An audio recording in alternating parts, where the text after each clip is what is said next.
Tonight, we're going to look at one of the strangest things the James Webb Space Telescope has ever found.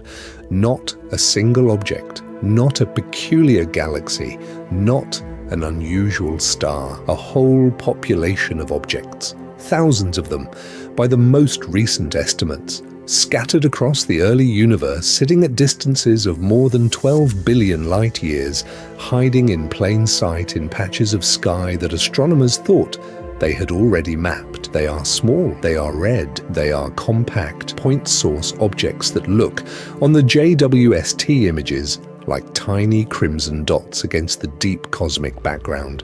Astronomers call them, with affectionate informality, the little red dots. When JWST first started finding them in 2022, astronomers thought they were just massive early galaxies. The universe at the relevant cosmic epochs was supposed to be too young to contain such objects, but the early JWST data seemed to be revealing many of them. The story at that point was about galaxies. Galaxies in the early universe, galaxies that should not have existed.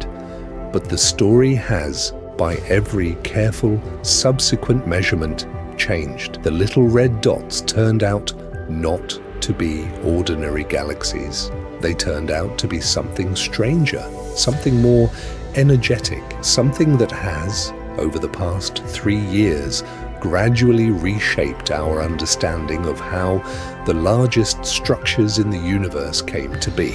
By the end of tonight, we're going to walk through how JWST first found the little red dots in the 2022 CEERS, JADES, and Uncover survey programs, what they actually look like in the JWST imaging and spectroscopic data, the initial confusion about whether they were massive early galaxies or something stranger, the discovery of broad emission lines that revealed their true nature as accreting black holes, the puzzling abundance of them across the early universe, with estimates now reaching tens of thousands, the X-ray detection by Chandra that confirmed what astronomers had suspected about obscured accretion, the strange theoretical proposals about black hole stars and gas cocoons developed by Begelman, Inayoshi, and Maiolino, the connection to direct collapse black hole formation, and the early seeds of supermassive black holes, the relationship to mature quasars like TON 618 that we observe at later cosmic epochs,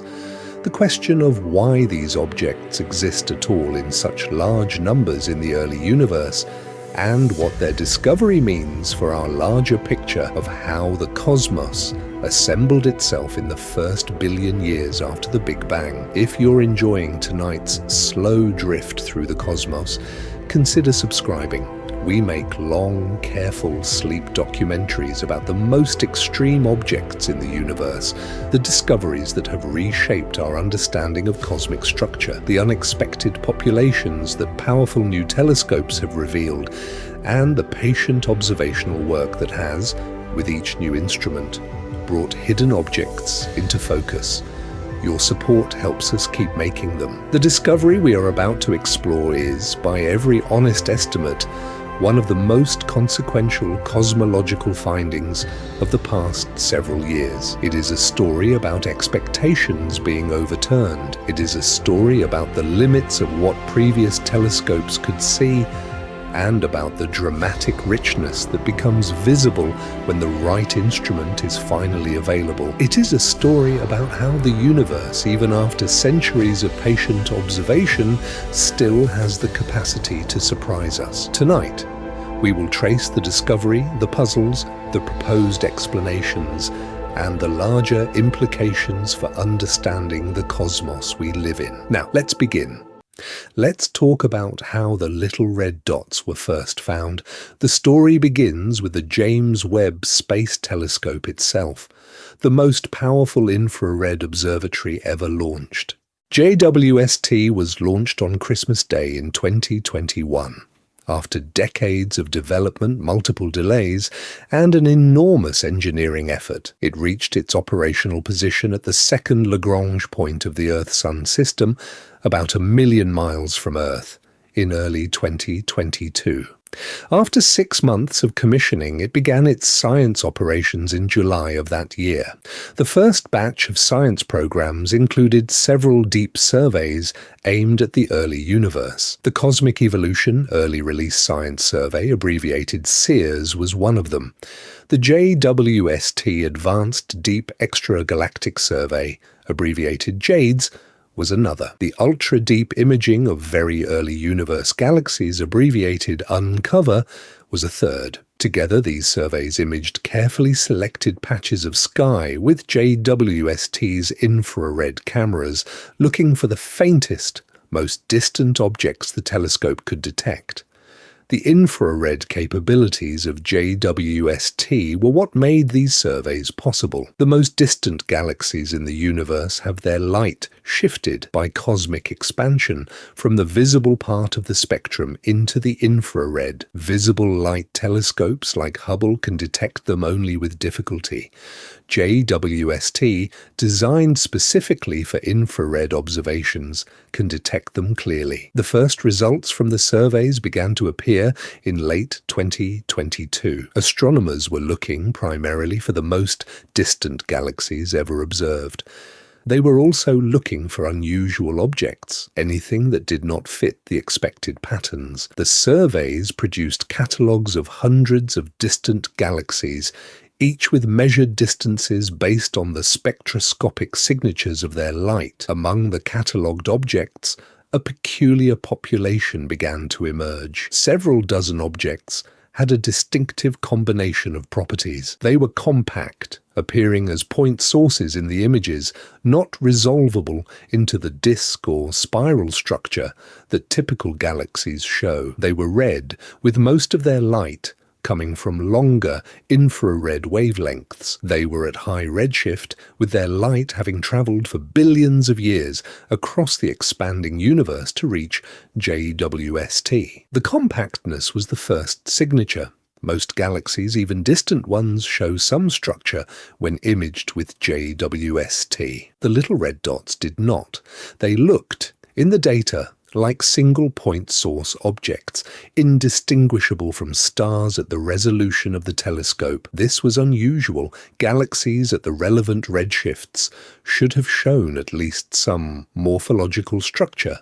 Even at JWST's resolution, the redness was the second signature. The spectral energy distribution of each little red dot, the pattern of brightness across different wavelengths, had a distinctive shape. The longer wavelengths were brighter than the shorter wavelengths. The spectrum looked, in some sense, like that of a galaxy with significant amounts of dust, where the dust was absorbing the bluer light and re-radiating it in the redder bands. But the level of compactness suggested something more unusual than just a dusty galaxy. The high redshift was the third signature. Spectroscopic follow-up confirmed that the little red dots were at redshifts of 4 to 9, corresponding to cosmic ages of roughly 600 million to 1.5 billion years after the Big Bang. The universe at these epochs was very young by current standards. The first galaxies were just forming, the first generations of stars were burning. The cosmic structure that we see today was, at the time the little red dots emitted the light we now observe, still being assembled. But here's the thing most people don't realize about the discovery. The little red dots were not, in the early days of JWST observations, immediately recognized as a coherent population. The first ones were identified as individual peculiar objects in various survey patches. It took the accumulation of dozens of similar objects, observed across multiple independent surveys, before astronomers began to talk about them as a single class. The Labbe et al. Paper, in February 2023, published in Nature, was one of the first to draw attention to the class. It identified 6 unusually massive-looking objects in the early universe with properties that suggested either much larger early galaxy masses than expected, or something stranger going on. The paper attracted significant attention. The objects appeared to be the very early galaxy candidates that, if confirmed, would push the existing models of galaxy formation to their limits. The papers that followed throughout 2023 and 2024 expanded the catalogue. The Kuchevsky et al. Work on CEERS data identified additional objects. The Mathey et al. Paper looked at the spectra of selected little red dots and found broad emission lines that changed the interpretation. By the end of 2024, the field had a coherent picture of a new class of objects, distinct from ordinary galaxies, requiring its own theoretical framework. The name little red dots, sometimes abbreviated LRDs, came into common use during this period. The name was descriptive. The objects were little, in the sense that they appeared as compact point sources rather than extended galaxies. They were red, in the sense that their light was strongly weighted toward longer wavelengths.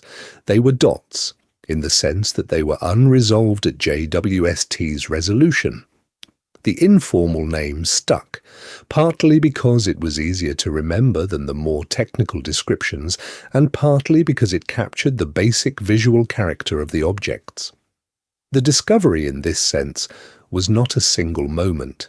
It was a gradual recognition over the first 2 to 3 years of JWST operations.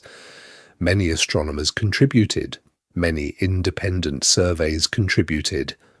The picture of the little red dots as a distinct cosmic population emerged from the accumulated work of dozens of research groups, all looking at JWST data from different angles and converging on a similar conclusion. The history of the discovery is, in some ways, a model of how modern observational astronomy actually works. The major discoveries are rarely the work of single individuals. They emerge from the patient analysis of data by many different research groups, each contributing a piece of the puzzle.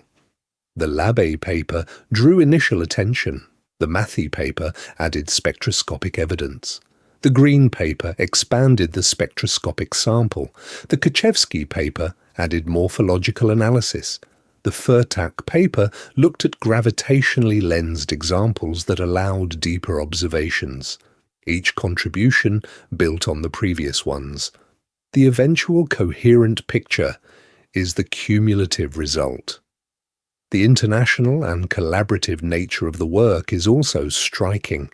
The teams that contributed to the little red dot discoveries included researchers from the United States, the United Kingdom, Germany, the Netherlands, Italy, Japan, Australia, Spain, and many other countries. The JWST mission itself is a NASA-led collaboration with the European Space Agency and the Canadian Space Agency, with instruments and data analysis contributed by teams from many institutions. The discovery of the little red dots is, in every meaningful sense, a global scientific achievement. The timing of the discovery is also worth noting. JWST began its science operations in mid-2022. The first papers identifying little red dot candidates appeared in late 2022. The Labbé Nature paper appeared in February 2023, less than a year after the telescope's first observations. The full population characterization with broad emission lines confirming the AGN nature came together throughout 2023 and 2024. By the end of 2025, the population was sufficiently well characterized that it had become a standard topic in extragalactic astronomy. This rapid pace of discovery is, by every careful estimate, characteristic of how modern observational astronomy operates when a major new instrument comes online.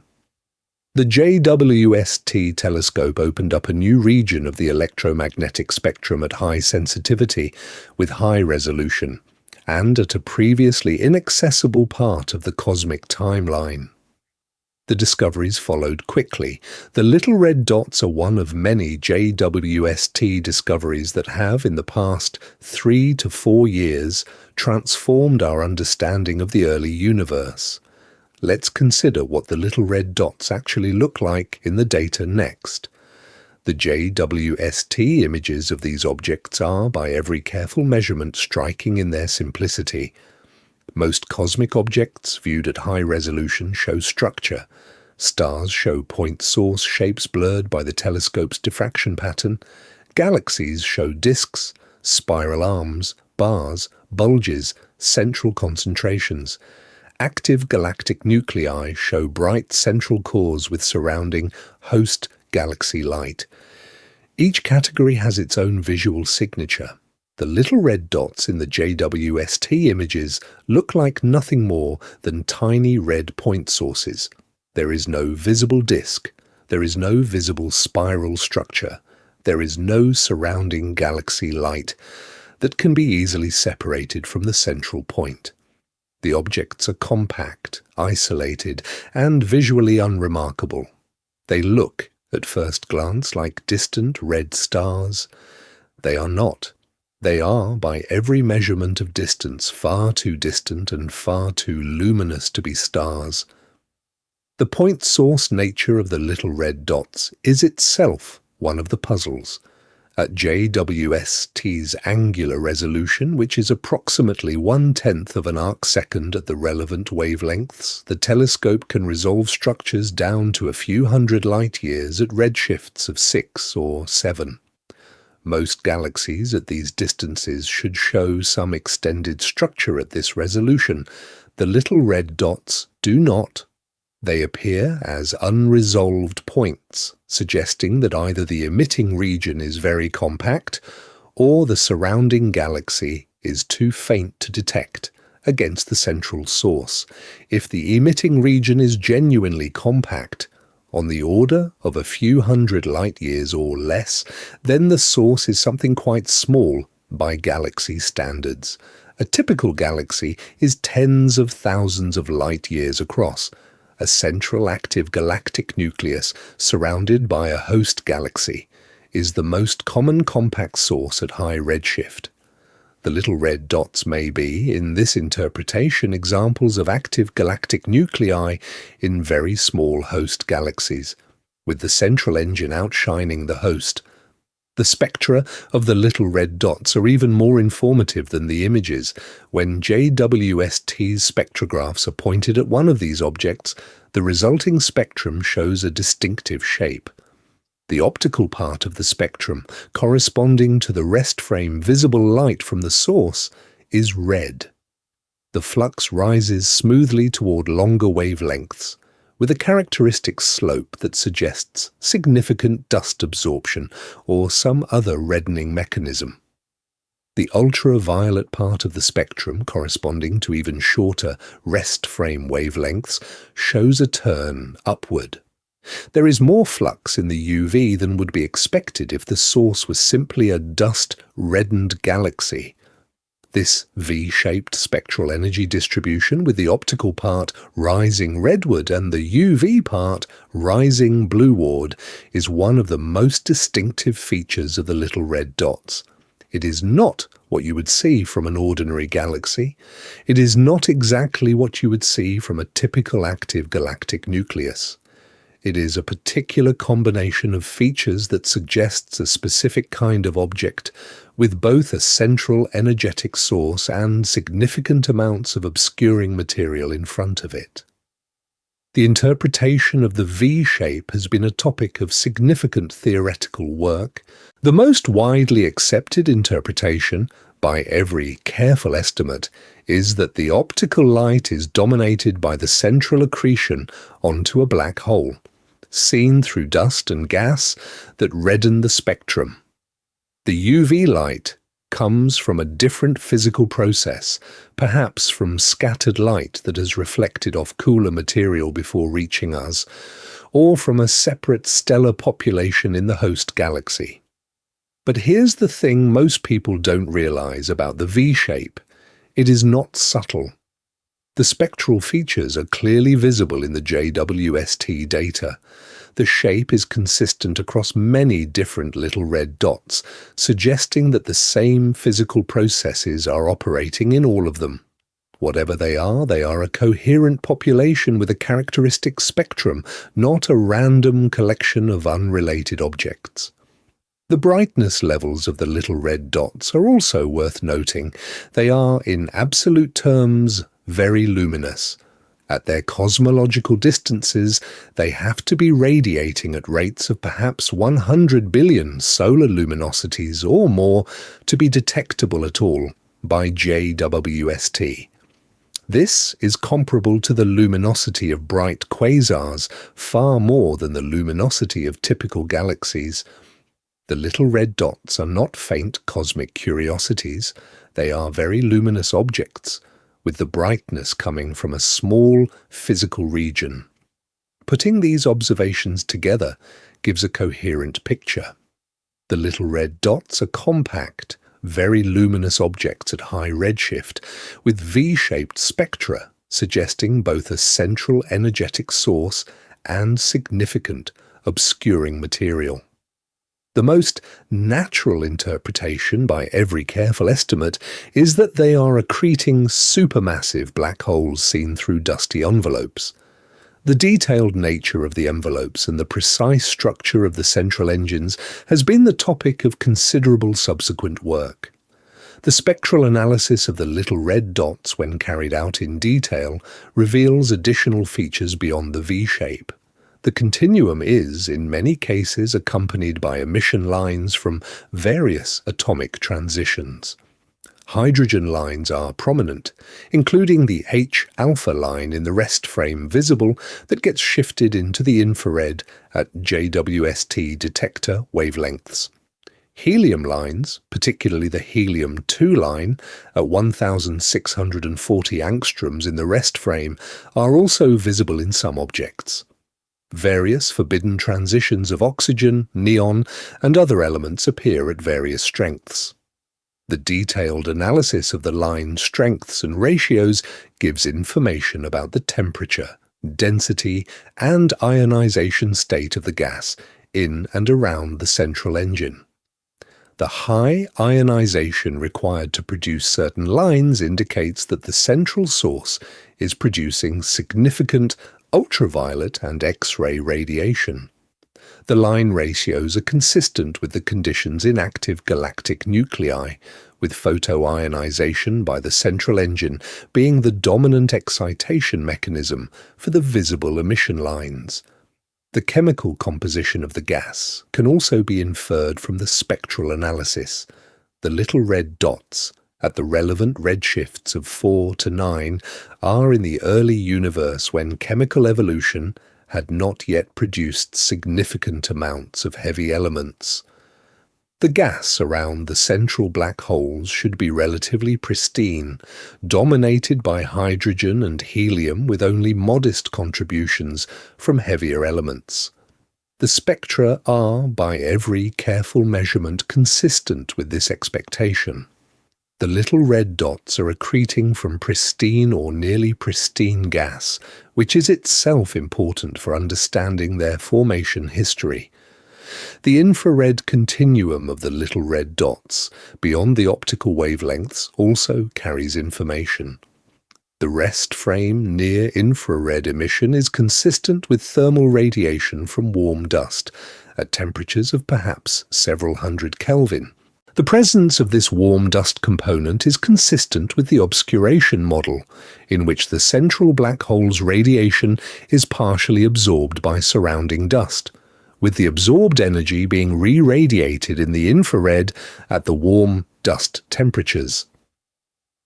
The mid-infrared part of the spectrum, when observable, shows signatures consistent with a more massive cool dust component, at temperatures of perhaps 30 to 100 Kelvin. This cool dust is likely distributed over larger spatial scales, perhaps tens to hundreds of light years from the central engine. The combination of warm dust near the center and cool dust at larger distances is characteristic of dust-obscured active galactic nuclei and is consistent with the little red dot interpretation. Let's talk about the initial confusion about what the little red dots actually were next. When the early JWST data first revealed these objects, the most natural interpretation was that they were ordinary, if peculiar, galaxies. The brightness levels were consistent with massive galaxies at high redshift. The red colors were consistent with dust-reddened galaxies which were known to exist at lower redshifts. The compactness was unusual but not unprecedented for high redshift galaxies seen at limited resolution. The Labbe et al. Paper in February 2023, mentioned earlier, was an example of this initial interpretation. The paper identified 6 candidate objects in JWST CEERS data and argued, based on their photometric properties, that they could be massive galaxies in the very early universe. The proposed stellar masses for these objects were tens to hundreds of billions of solar masses, comparable to or larger than the Milky Way galaxy, even though the cosmic age at the relevant redshifts was less than 1 billion years. This interpretation was provocative. The standard models of galaxy formation derived from cold, dark matter cosmology predicted that galaxies of those masses should not exist so early in cosmic history. There was not enough time in the standard picture for the gravitational collapse of dark matter halos to produce galaxies of that scale, and for those halos to accumulate enough gas and stars before the universe was 1 billion years old. The Labbe objects, if real, would have been evidence that something was wrong with the standard model. The paper attracted enormous attention. Other astronomers obtained follow-up observations. Some of the candidate objects were observed with JWST's spectrographs to confirm their distances and refine their properties. The results, accumulating over the months after the paper was published, gradually shifted the interpretation. The first hint that the Labbe objects were not ordinary galaxies came from the spectroscopic follow-up. The spectra showed broad emission lines, particularly the broad hydrogen alpha line, which is a signature of gas moving at high velocities in the vicinity of an accreting compact object. Broad emission lines are characteristic of active galactic nuclei. They are not typical features of ordinary galaxies. Their presence in the Labbe objects suggested that at least some of them harbored active accretion onto central black holes. This changed the interpretation considerably.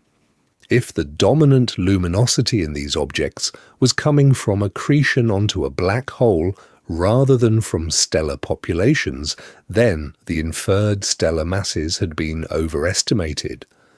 The brightness that had been attributed to a massive galaxy was actually in part coming from a much more compact central engine.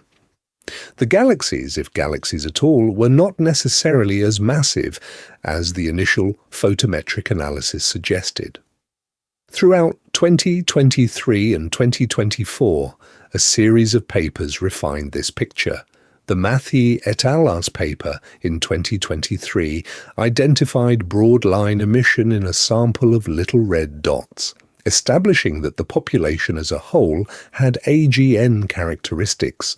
The Green et al. Paper in 2024 expanded the spectroscopic sample, providing detailed measurements of the broad emission line properties. The Koszewski et al. Paper in 2024 cross-matched the JWST imaging with other survey data and confirmed the coherent properties of the class. By the end of 2024, the consensus had shifted. The little red dots were no longer interpreted as massive early galaxies. They were interpreted as compact, dust-obscured accreting black holes in the early universe. The original Labbe identifications were partially correct, in the sense that the objects were real, But the original interpretation as ordinary massive galaxies was no longer the leading hypothesis. But here's the thing most people don't realize about this interpretation shift. The shift did not eliminate the puzzles. It changed them. The little red dots were no longer cosmologically improbable galaxies. They were now cosmologically improbable black holes. The question was no longer how to get a massive galaxy to form in less than 1 billion years. The question was now how to get an accreting massive black hole to exist in less than 1 billion years. The new question was, by every careful estimate, just as difficult as the old one. The shift also raised new questions about the broader picture. If a significant fraction of high redshift objects were not just galaxies but accreting black holes, then the inventory of black holes in the early universe was much larger than previously thought. The standard models of black hole formation and growth had not predicted such a population. Something was happening in the early universe that the existing models did not capture. Throughout 2024 and 2025, additional observations continued to refine the picture. X-ray observations with the Chandra X-ray Observatory looked for the characteristic high-energy emission of accreting black holes. Radio observations looked for synchrotron emission from any jets. Mid-infrared observations searched for the warm dust expected around an accreting central engine. Each new wavelength added information. The complete picture, by the time of the most recent papers, is that the little red dots are a distinct population of compact, dust-obscured, accreting supermassive black holes in the early universe. They are far more abundant than the previous models predicted. Their properties suggest specific formation mechanisms that the standard models did not include. They are, by every careful estimate, one of the most important discoveries from the JWST mission. The shift in interpretation from galaxy population to black hole population is itself instructive about how astronomical discoveries develop. The initial photometric data was ambiguous. It could have been interpreted as massive galaxies or as compact, obscured black holes. Either interpretation was, on the basis of the photometric data alone, plausible. The spectroscopic follow-up was what tipped the interpretation toward the black hole picture, by revealing the broad emission lines that are characteristic of AGN. The lesson, in some sense, is that photometric data alone is not sufficient to characterize unusual cosmic objects. Spectroscopy is required to distinguish between competing interpretations. The photometric properties of a massive galaxy and a compact, obscured AGN can be similar enough to fool initial analyses. The spectroscopic properties are different. Broad emission lines from AGN, when observed, are unambiguous evidence of accretion onto a central compact object. This kind of interpretation refinement is, by every careful estimate, common in astronomy. Initial discoveries are often based on photometric or imaging data, which provide rapid coverage of large samples. The detailed nature of individual objects is then determined by spectroscopic follow-up, which provides much more diagnostic information at the cost of requiring more telescope time per object. The little red dot story is a clean example of this pattern. The initial photometric identification opened the door, and the spectroscopic follow-up provided the diagnostic answer. JWST's spectroscopic capabilities with the NIR-SPEC and MIRI spectrographs have been central to the little red dot story. NIR-SPEC, the near-infrared spectrograph, can obtain spectra of multiple objects simultaneously across a field, making it efficient for surveying the spectroscopic properties of populations like the little red dots.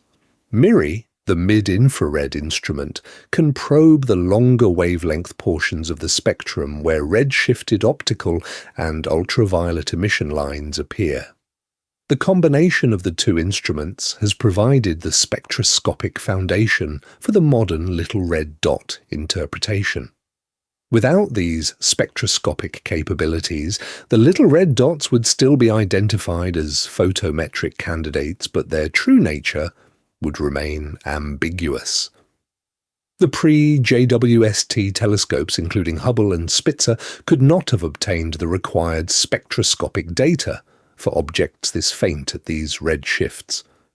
JWST's combination of large mirror-size infrared optimization and modern spectrographs is exactly what was needed to reveal the little red dot population for what it actually is.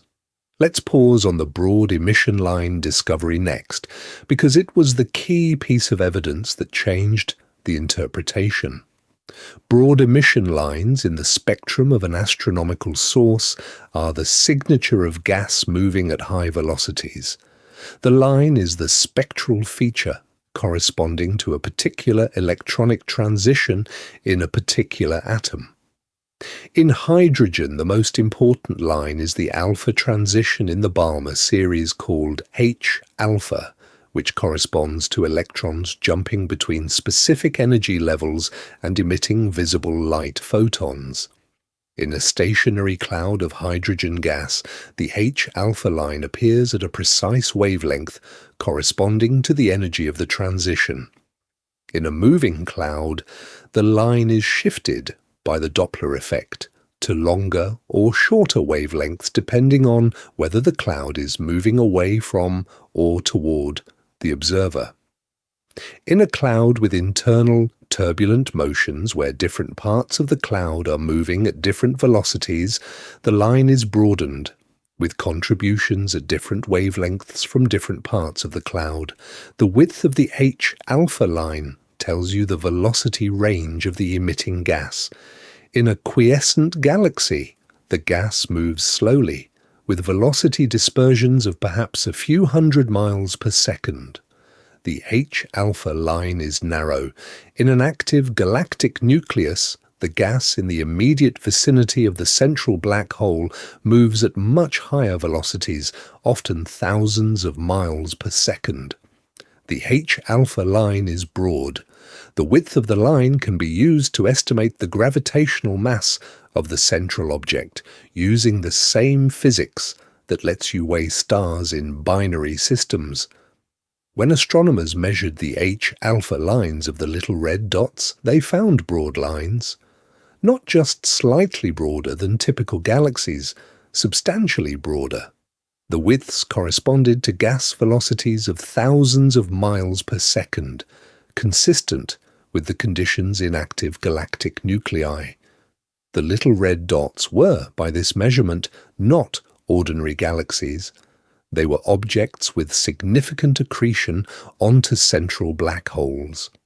The mass estimates for the central black holes derived from the broad line widths and standard reverberation mapping calibrations came out to be impressively large. Typical little red dot central black holes have inferred masses of 10 million to a billion solar masses. Some are estimated to be even more massive. These are, in every reasonable comparison, supermassive black holes, comparable to or smaller than the central black holes of nearby massive galaxies, but at much earlier cosmic epochs. The mass measurements have, by every careful estimate, large uncertainties. The reverberation mapping calibration was originally developed for nearby active galactic nuclei. Applying it to distant little red dots, with their unusual dusty envelopes, requires some extrapolation. The exact masses are not known to high precision, but the order of magnitude is robust. The little red dots host black holes of millions to billions of solar masses sitting in compact regions in the early universe. The specific technique of single-epoch virial mass estimation, which is what is most commonly applied to the little red dots, uses the broad line width and the continuum luminosity to estimate the black hole mass through a calibrated relationship. The relationship was originally established for nearby AGN, where the broad line region size could be measured directly through reverberation mapping. The calibration is then assumed to apply to more distant AGN, where direct reverberation mapping is impractical. For the little red dots, this calibrated relationship gives the mass estimates that have been quoted in the literature. The uncertainty in any individual mass estimate is typically a factor of 2 to 3, accounting for measurement errors, calibration uncertainties, and possible variations in the relationship across the AGN population. The systematic biases, if the little red dot population is fundamentally different from the calibrating sample of nearby AGN, could in principle be larger. The masses are, by every careful estimate, robust to order of magnitude, but uncertain at the factor of a few level. But here's the thing most people don't realize about the broad line discovery. The black hole masses inferred from the broad lines when compared to the inferred masses of the host galaxies give striking results. In the local universe, the typical ratio of central black hole mass to host galaxy's stellar mass is about 0.1%. The black hole is, in this ratio, a small fraction of the galaxy's total mass. In the little red dots, the ratio is much higher. The central black holes appear to be 10 to 100% of the host galaxy stellar mass. This is a dramatic difference.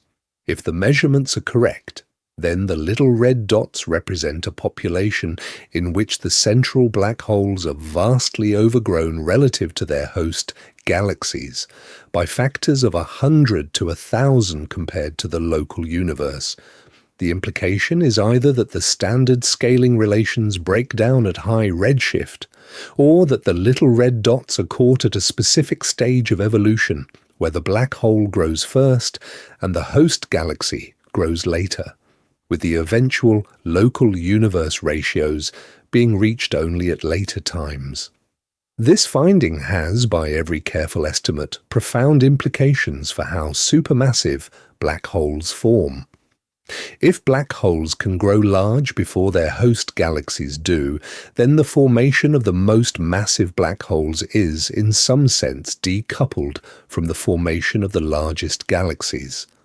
The standard picture, in which black holes and host galaxies co-evolve along the M-sigma and M-bulge relations, may not apply at the earliest cosmic epochs. The little red dots are, in this picture, evidence for a different growth mode in the early universe than what we see locally. The investigation continues. Modern spectroscopic surveys with JWST and ground-based telescopes are accumulating more little red dot spectra. The mass measurements are being refined, the scaling relations are being tested against the new data. The picture is, by every careful estimate, becoming clearer, but the central puzzle remains.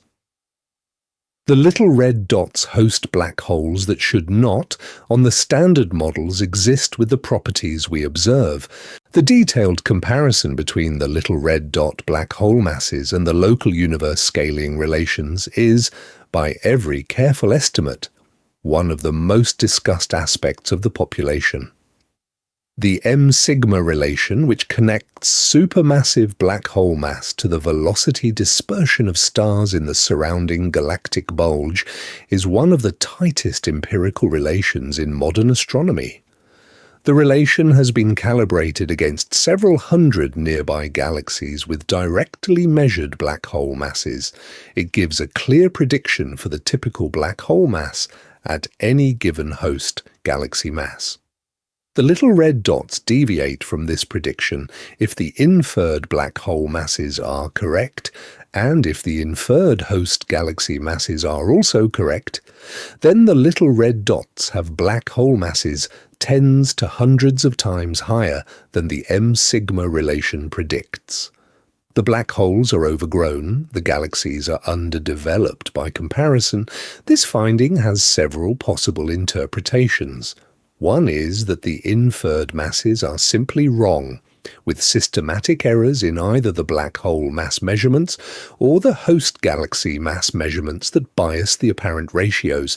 The mass measurements have, by every honest estimate, large uncertainties for these distant objects. So this interpretation is possible. Subsequent observations may, with better data, find that the ratios are actually closer to the local relation. A second interpretation is that the local scaling relations do not apply in the early universe. The relations may have been established only at later cosmic epochs, perhaps after several billion years of cosmic time, when the co-evolution of black holes and galaxies could fully take place. In the very early universe, the relations may have been different or may not have existed at all. This interpretation is, by every careful estimate, consistent with the data and has been seriously discussed in the literature.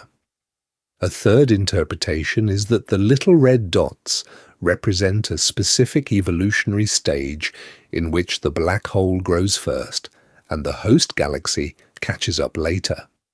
The eventual local universe scaling relations are established as the host galaxy grows around the already massive central black hole.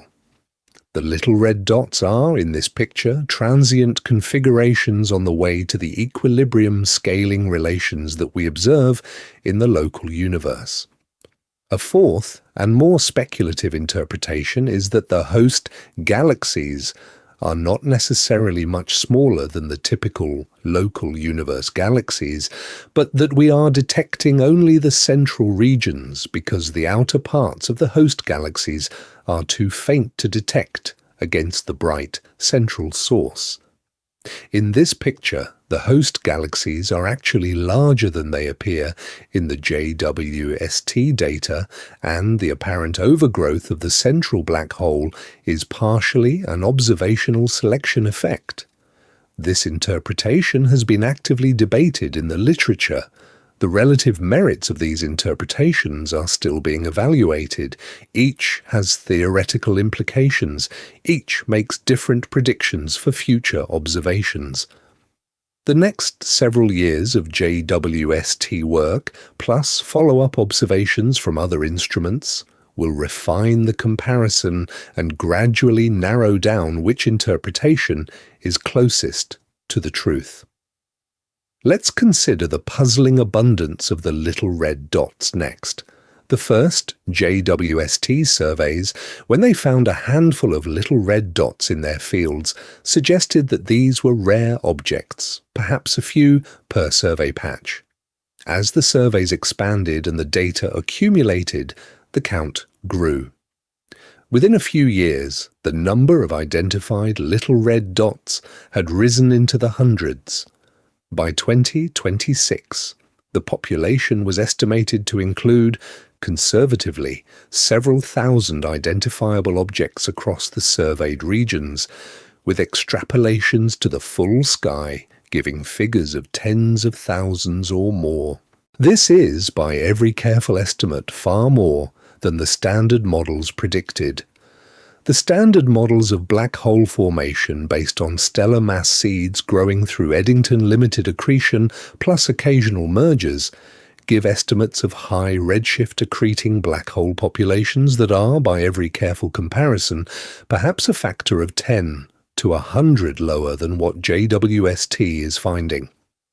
The little red dots are an excess. They represent a population of objects that the standard models do not naturally explain. The estimated cosmic abundance of little red dots, expressed as the number per unit volume of the universe at the relevant redshifts, is roughly comparable to the abundance of bright quasars, but at fainter intrinsic luminosities. They are not extreme outliers in the quasar population. They are a parallel population populating the lower luminosity end of the active galactic nucleus distribution. but with distinctive spectral and morphological properties that distinguish them from typical lower luminosity AGN. The abundance has, by every careful estimate, surprised the astronomical community. The pre-JWST predictions for the high redshift AGN population had been calibrated against earlier surveys that were sensitive to brighter, less obscured objects. The JWST surveys, with their infrared sensitivity, reveal a population that was, in some sense, hidden from earlier optical and ultraviolet surveys. The little red dots are objects that previous surveys missed because they are too dust-reddened for optical detection and too faint for the earlier infrared instruments. The discovery of this hidden population has implications for the global census of high redshift black holes.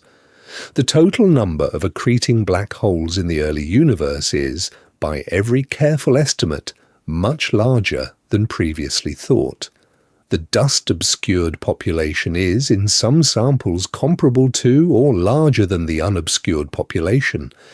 The early universe was, in retrospect, much more active in black hole growth than the earlier surveys had suggested. But here's the thing most people don't realize about the abundance puzzle. The little red dots are not just numerous. They are also located in specific cosmic environments. They appear to cluster in regions of higher galaxy density, suggesting they are associated with the formation of the most massive cosmic structures. The proto-clusters and rich early environments contain disproportionately many little red dots. The poor regions of the early universe contain fewer. This clustering pattern is itself informative, suggesting that the formation of these objects depends on local environment as well as on cosmic time. The clustering analysis, combined with the abundance estimates, gives a coherent picture of the little red dots as preferentially forming in the densest regions of the early universe, where the conditions for rapid black hole growth were most favorable. This is consistent with the proto-cluster environments around the most massive high redshift quasars, where multiple massive objects are often found together.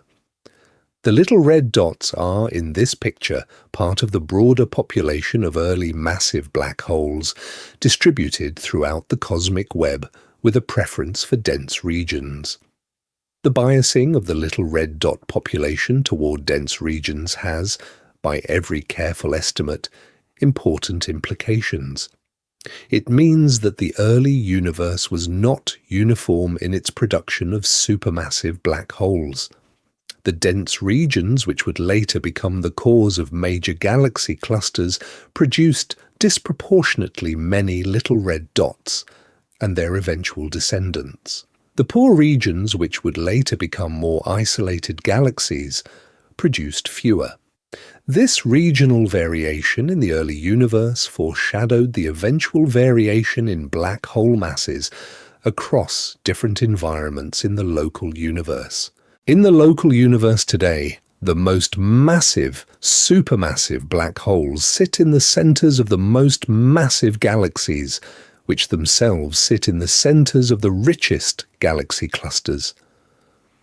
The connection between dense environment and massive central black hole is well established for present-day systems. The little red dot observations show that this connection was already in place at the earliest cosmic epochs we can observe. The dense regions were producing their massive central black holes from the very beginning. This finding is, by every careful estimate, consistent with the broader picture of hierarchical structure formation. The densest regions of the early universe were the ones that collapsed first and most strongly under gravity. They were the natural sites for the most massive structures to form. The little red dots show this process in action at the earliest stages, before the structures had fully matured into the galaxy clusters and central elliptical galaxies we observe today. The total number of little red dots in the observable universe extrapolating from the JWST surveys is, by every careful estimate, in the tens of thousands. Each one is hosting a supermassive black hole in the early universe. The total number of early supermassive black holes, including the little red dots and the more luminous unobscured quasars, is much larger than the standard models predicted. The cosmic black hole population in the early universe is much richer than astronomers had thought. The abundance estimates have practical implications for cosmological surveys. Future deep surveys, with JWST, with the Roman Space Telescope, and with ground-based telescopes, will continue to detect little red dots in significant numbers. The total catalogued population will grow over the coming years. The statistical properties of the population, including its redshift distribution, its luminosity function, and its clustering properties, will be measured with much higher precision than is currently available. The clustering analysis in particular is informative about the cosmic environment of the little red dots.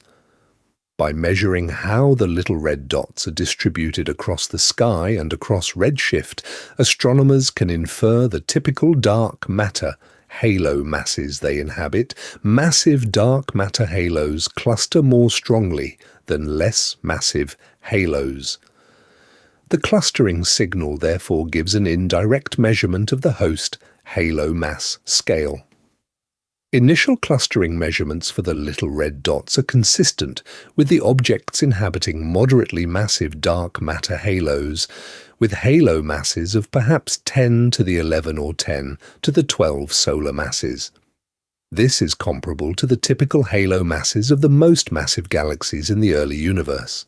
The little red dots are, in this picture, hosted by relatively large dark matter halos for their epoch, even though the visible stellar content of their host galaxies appears modest.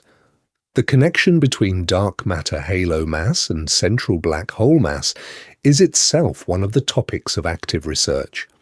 In the local universe, the relationship is established empirically but not yet fully understood theoretically.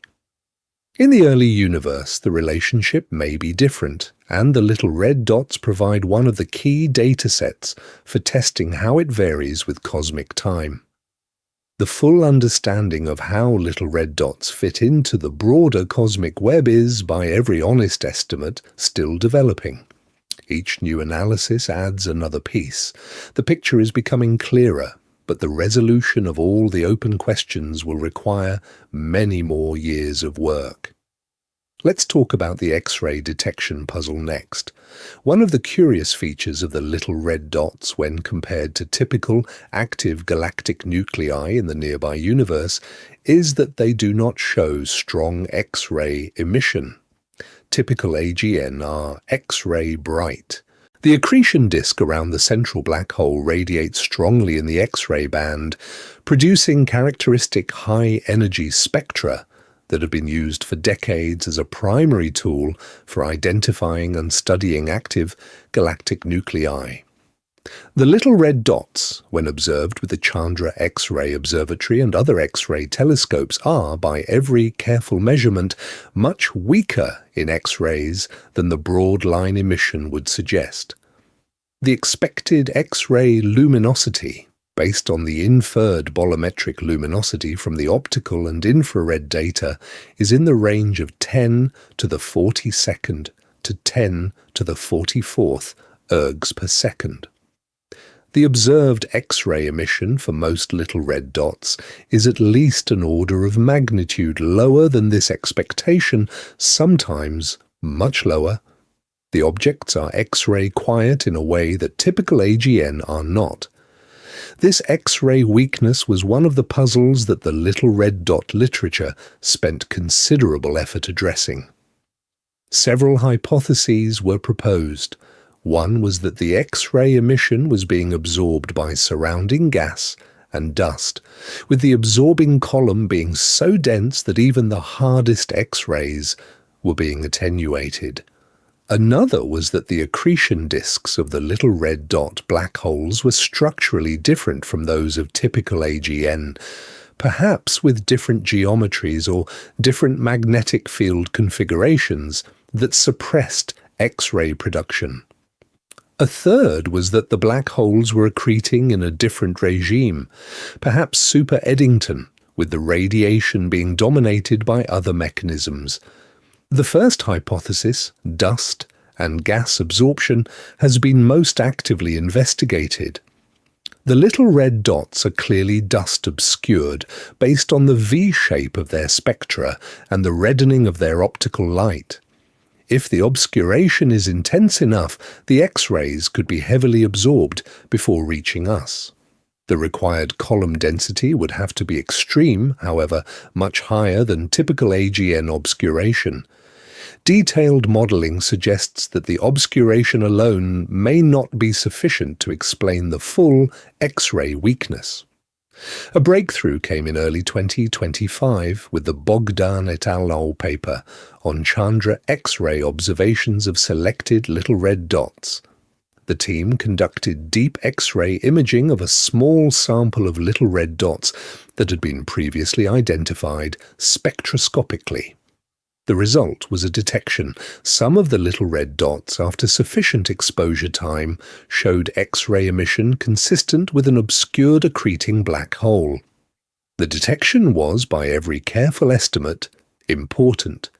It confirmed that the central engines of at least some little red dots were genuinely X-ray emitting, with the X-rays just being heavily absorbed by surrounding material. The accretion physics was, in those objects, consistent with the standard picture for obscured AGN. The little red dots were not, on this evidence, a fundamentally different kind of object. They were just a more heavily obscured variant of the same kind of object. Subsequent X-ray observations throughout 2025 and into 2026 have refined this picture. The Anton Petrov video that mentioned a recent X-ray dot detection referred to follow-up work in the same direction. Different little red dots show different X-ray properties, with some being more X-ray bright than others. The population is not homogeneous in X-ray properties, but the overall picture is consistent with obscured accretion onto supermassive black holes, with the obscuration varying from object to object. But here's the thing most people don't realize about the X-ray puzzle. Even with the detections, the X-ray luminosities of the little red dots are systematically lower than typical AGN of comparable bolometric luminosity. The objects are, by every careful estimate, still somewhat X-ray quiet relative to expectations. The full explanation of the X-ray properties may involve a combination of obscuration, accretion disk physics, and the specific environmental conditions in the early universe. The picture is, by every honest description, more complex than the simple obscured AGN model. The continued X-ray investigations will, in the coming years, refine the picture further. The Athena X-ray Observatory, planned for launch in the late 2030s, will have sensitivity far greater than current X-ray missions. It will be able to detect X-ray emission from a much larger sample of little red dots, including the fainter and more distant examples. The full picture of the X-ray properties will become much clearer when these new observations are available. The Lynx X-ray Observatory, a proposed mission for the 2030s, would extend the X-ray capabilities even further, with subarc second resolution and unprecedented sensitivity. If Lynx is approved and launched as planned, it would provide the deepest X-ray view of the early universe ever obtained, with the little red dots being a primary target. The combination of Athena and Lynx, both operating in the 2030s, would transform our X-ray view of the early supermassive black hole population. For now, the X-ray properties of the little red dots are characterized based on the Chandra observations and on data from other current X-ray observatories. The general picture is consistent with the obscured AGN interpretation, with some objects showing detectable X-rays and others being too faint or too obscured for current detection limits. The full statistical distribution of X-ray properties across the little red dot population is, by every careful estimate, still being measured. The Chandra X-ray Observatory itself is, by every measure, the workhorse of high-resolution X-ray astronomy. Launched in 1999, Chandra has been operating for more than 25 years, well beyond its original mission lifetime. The telescope has produced thousands of scientific papers over its career, covering everything from nearby supernova remnants to the most distant active galactic nuclei. The little red dot X-ray observations are one of the more recent applications of Chandra's capabilities. The X-ray observations of distant objects like the little red dots require very long exposure times. Each little red dot, even with the strongest expected X-ray emission, would produce only a handful of photons per hour in the Chandra detectors. To accumulate enough photons for a meaningful detection, exposures of weeks of total telescope time are required. The Chandra observations of little red dot fields have, in some cases, been the deepest X-ray observations ever conducted in those regions of sky. The Rosetta X-ray telescope on the Spectre RG satellite has also contributed to the little red dot X-ray census. Rosetta, launched in 2019, conducted an all-sky X-ray survey from 2019 to 2022. While the depth of the Rosetta survey is less than Chandra can achieve in dedicated deep observations, the survey covers the entire sky, providing a complementary view of the X-ray population. Some of the brighter little red dots have been detected in Rosetta data, providing additional X-ray characterization. The astrophysical interpretation of the X-ray observations is, by every careful estimate, important for distinguishing between different models for the little red dots. The black hole star model predicts specific X-ray properties, with the radiation being mostly absorbed by the surrounding envelope, but with some leakage through certain lines of sight. The standard obscured AGN model predicts different properties, with the X-rays being absorbed by foreground gas and dust, but with the underlying X-ray source being similar to typical AGN. The detailed comparison between predicted and observed X-ray properties is one of the tests that distinguishes these models. The X-ray data, when combined with the infrared and optical data, provides the most complete physical picture of the little red dots. Each wavelength band probes different physical processes. The infrared and optical bands probe the central accretion disk and the surrounding gas and dust. The X-ray band probes the immediate vicinity of the central black hole, where the most energetic photons are produced. The combination gives a multi-wavelength view of the central engine and its surroundings, allowing detailed reconstruction of the physical conditions. Let's talk about the strange theoretical proposals about black hole stars next. As the observational picture of the little red dots came into focus, theorists began proposing models to explain the population. Some of the proposals are conventional, involving standard active galactic nuclei seen through heavy obscuration. Others are more exotic, proposing fundamentally new kinds of objects that the standard picture had not anticipated. The most exotic proposal, by every careful estimate, is the so-called black hole star or quasi-star model.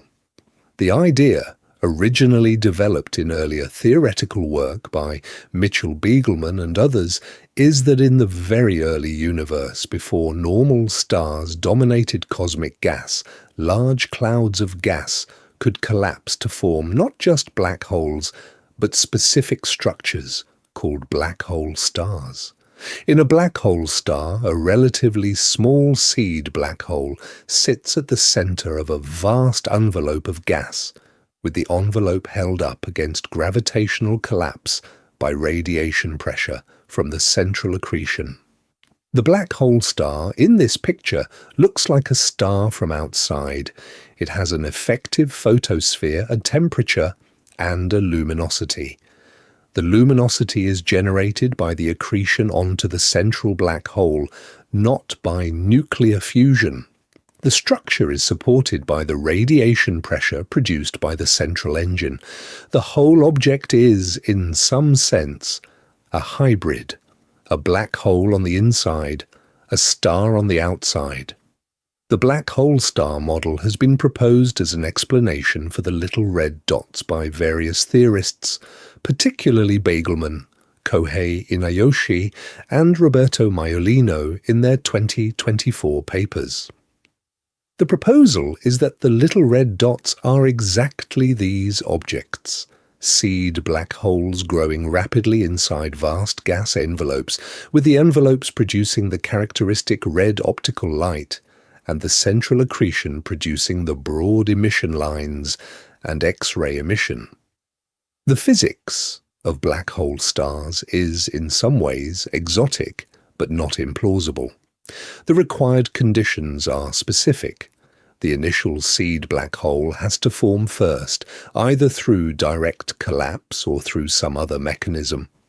The seed has to find itself in a large reservoir of gas, with enough mass to support the eventual envelope.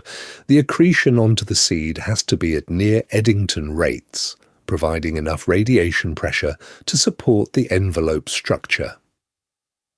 These conditions may have been common in the early universe, where pristine gas was abundant and dark matter halos were forming. If the black hole star interpretation is correct, the little red dots are caught at a specific evolutionary stage. The seed black hole is growing rapidly inside the envelope. Over time, the envelope is being consumed by the accretion, with mass falling onto the central black hole. Eventually, after perhaps tens of millions of years, the envelope is depleted. The black hole, now much larger than its starting mass, becomes visible as a more typical active galactic nucleus with no surrounding envelope to obscure it. The little red dots are, in this picture, the visible signature of the rapid growth phase of the most massive black holes in the universe. Each little red dot is on its way to becoming a more conventional, supermassive black hole. The thousands of little red dots we observe today, scattered across the early universe, are the precursors of the thousands of supermassive black holes that we see in the centers of galaxies at later cosmic epochs. The connection between the little red dot phase and the eventual quiescent, supermassive black hole is, in this picture, direct. The connection to objects like TON 618, which we discussed in a recent evening, is intriguing. TON 618, the most massive black hole ever measured, exists at a redshift of about 2, with a black hole mass of approximately 66 billion solar masses. In the black hole star picture, TON 618 may have gone through a little red dot phase earlier in its history. The rapid growth phase, when the seed black hole was being fed by a vast gas envelope, would have produced an object resembling a little red dot. After the envelope was depleted and the system stabilized, the object became the visible quasar TON 618 that we observe today. But here's the thing most people don't realize about the black hole star model. It is, by every careful estimate, still controversial. Not all theorists accept it. The required conditions, including the formation of large seed black holes through direct collapse, are not well established. Alternative models, including straightforward, heavily obscured AGN, without the exotic envelope structure, can also explain the observational data. The black hole star interpretation is the most exotic and most striking of the proposals, but it is not the only one on the table.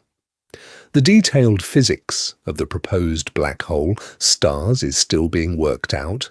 Numerical simulations of the structure are difficult because the system involves both general relativity for the central black hole and radiation hydrodynamics for the envelope. The simulations that have been done are partial. They establish that black hole stars are theoretically possible, but they do not yet predict the detailed observational signatures with high precision. The comparison between theory and observation is, by every careful estimate, still in progress. Future work will continue to test the black hole star model against new data. The James Webb Space Telescope continues to produce new observations of little red dots. Future telescopes, including the extremely large telescope under construction in Chile, will provide complementary observations. The theoretical models will be refined. The interpretation will, by every honest estimate, sharpen over the coming years. For now, the black hole star model is one of the leading proposals for understanding the little red dots. It is exotic. It is striking. It connects the little red dots to the broader question of how the most massive black holes in the universe formed. It may or may not be correct in detail, but it is, by every careful estimate, one of the most interesting theoretical developments in cosmology in the past several years. The history of the black hole star concept goes back several decades. Mitchell Beagelman, an astrophysicist at the University of Colorado, was one of the early theoretical developers of the idea, with papers in the early 2000s proposing that very massive stars in the early universe could collapse into structures with central black holes surrounded by extended envelopes. The concept was, at the time, somewhat speculative. It addressed the theoretical problem of how to form supermassive black holes quickly in the early universe, but there was no direct observational evidence for the specific configuration. The discovery of the little red dots provided, in a sense, the first observational candidates for black hole stars. The little red dot properties, in particular the combination of high luminosity, compact size, V-shaped spectrum, and broad emission lines, are consistent with the theoretical predictions of black hole stars. The match between theory and observation has been striking enough that the black hole star model has become one of the leading interpretations of the little red dot population. Kohei Inayoshi and Roberto Maiolino, working in collaboration with various other theorists, have extended the black hole star model in recent years specifically to address the little red dot observations. Their papers in 2024 examined the detailed predictions of the model and showed that the predicted spectral energy distributions match the observed little red dot spectra quite well.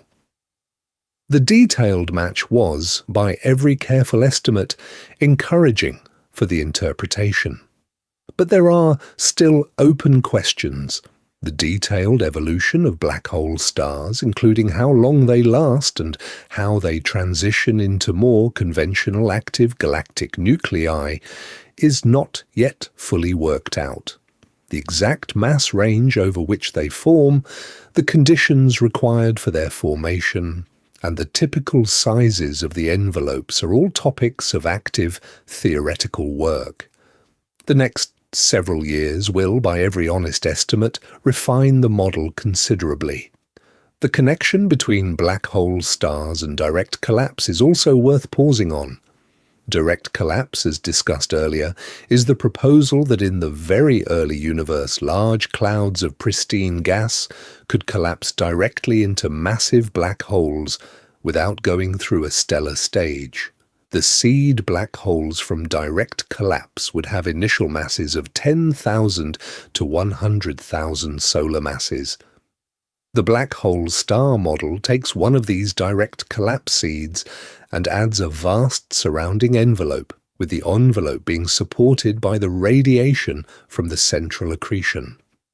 The combined model direct collapse plus black hole, star envelope is what the little red dots may represent. The seeds form through direct collapse. The seeds accrete from the surrounding gas at near Eddington rates. The radiation supports a vast envelope around the central object. The envelope obscures the central engine, producing the characteristic red and V-shaped spectrum. The whole structure is, in this picture, the visible signature of one of the most extreme cosmic events, the rapid growth of a seed black hole in the early universe. If this picture is correct, the little red dots are, in a very real sense, the first generation of supermassive black holes being caught in the act of formation. They are the missing link between direct collapse seeds and the mature, supermassive black holes we observe at later cosmic epochs. The picture is, by every careful estimate, attractive theoretically and consistent with the observations.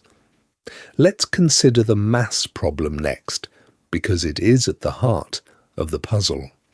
The standard model of cosmic structure formation predicts that the most massive structures, both galaxies and black holes, take billions of years to assemble. The early universe in the standard model contains the seeds of later structures, but not yet the fully grown structures themselves. The first massive galaxies and the first massive black holes form gradually through accretion and mergers, with the largest objects emerging only after several billion years of cosmic time. The little red dots violate this expectation. They host black holes of millions to billions of solar masses at cosmic ages of less than a billion years. Some of them appear to host black holes that are nearly as massive as the largest in the local universe, despite the available cosmic time being less than 10% of the current age. This is, by every careful estimate, surprising. The standard models do not naturally produce black holes of these masses at these epochs. The mass problem has several aspects. One is the raw mass of the central black holes themselves. To grow a black hole from a stellar mass seed of 10 or 100 solar masses to a million or billion solar masses in less than a billion years requires sustained Eddington limited accretion for hundreds of millions of years. Even at the Eddington limit, the growth is slow. The available time is just barely enough on the standard models for the most extreme cases. Many of the little red dots are, by every careful estimate, at or beyond the limit of what stellar mass seeds can produce. The standard escape from this problem is direct collapse. As discussed in earlier evenings, direct collapse proposes that in the very early universe, before the first stars formed, large clouds of pristine gas could collapse directly into massive black holes with seed masses of 10,000 to 100,000 solar masses. These larger seeds would have a substantial head start on growth. The required Eddington limited accretion period would be shorter, and the final black hole masses at the observed epochs would be reachable. The little red dots may, in this interpretation, be the direct descendants of direct collapse seeds. The black hole stars proposed by Begelman Inayoshi and others are, in some versions, exactly the direct collapse seeds in their growth phase. The observational evidence of the little red dots in this picture is evidence for direct collapse as a real cosmic process. The standard stellar mass seed picture would not produce the observed little red dot population in the available cosmic time. Some additional mechanism, like direct collapse, is required. The host galaxy mass problem is also striking. The little red dots, as discussed earlier, appear to have black hole to host galaxy mass ratios that are 10 to 100 times higher than typical local universe ratios. The central black holes are vastly overgrown relative to their host galaxies. This is, by every careful estimate, evidence that the formation order of black holes and galaxies in the early universe was different from what we see locally. Black holes grew first, host galaxies grew later. The eventual local universe scaling relations were established only after the host galaxies caught up in mass. This decoupling of black hole growth from galaxy growth is, by every careful estimate, one of the major theoretical implications of the little red dot discovery. It suggests that the co-evolution of supermassive black holes and their host galaxies, which is well established for the local universe, did not operate in the same way at the earliest cosmic epochs. Some other process was driving black hole growth independent of the host galaxy evolution. The little red dots may be evidence for that process, but here's the thing most people don't realize about the mass problem.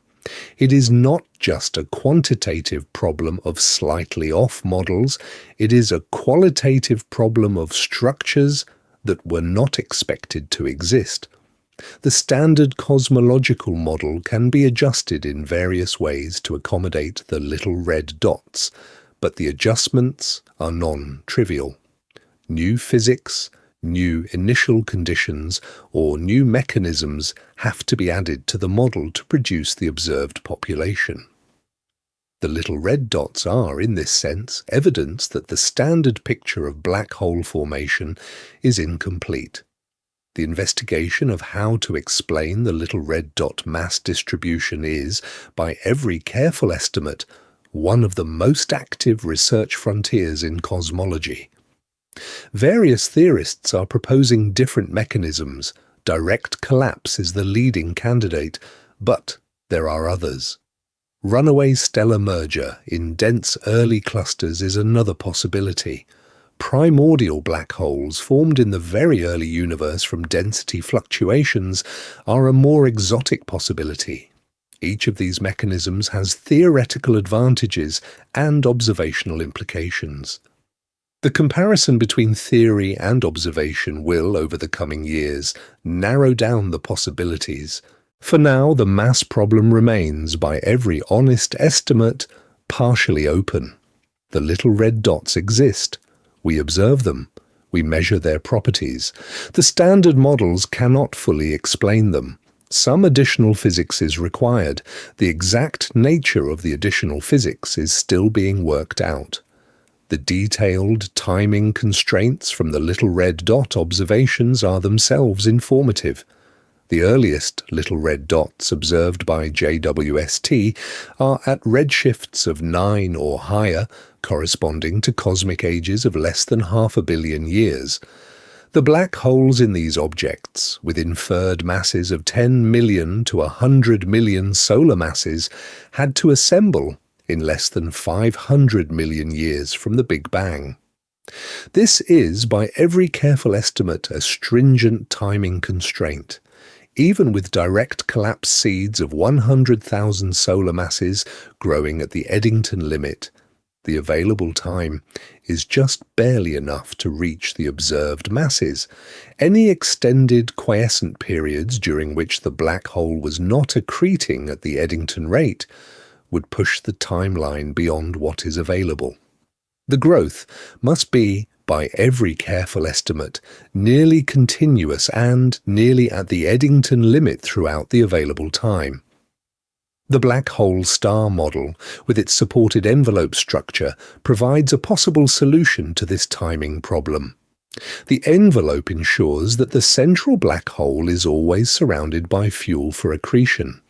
The accretion rate is, in some sense, naturally regulated by the envelope structure, with the radiation pressure from the central engine determining the inflow rate. The result is sustained near Eddington accretion for as long as the envelope can be maintained. This is exactly what is needed to grow the central black hole from a direct collapse seed to the observed little red dot masses within the available cosmic time. Without the black hole star envelope or some equivalent mechanism for sustaining the accretion, the central black hole would need a much more contrived growth history, with the right amount of accretion at the right times to reach the observed masses. The black hole star model is, in this sense, an attractive explanation because it provides a natural mechanism for sustained near-Eddington growth. The connection between the timing constraints, the direct collapse seeds, and the black hole star envelopes is, by every careful estimate, what makes the little red dot interpretation hang together as a coherent theoretical picture. Each piece supports the others. The combination produces a population that matches the observed little red dots in terms of masses, abundances, spectral properties, and morphologies. The interpretation is not the only one possible, but it is, by every honest estimate, the most natural one that has been proposed so far. Let's talk about the connection to direct collapse and early black hole formation next. The little red dots are, in the leading interpretation, evidence for direct collapse as a real cosmic mechanism.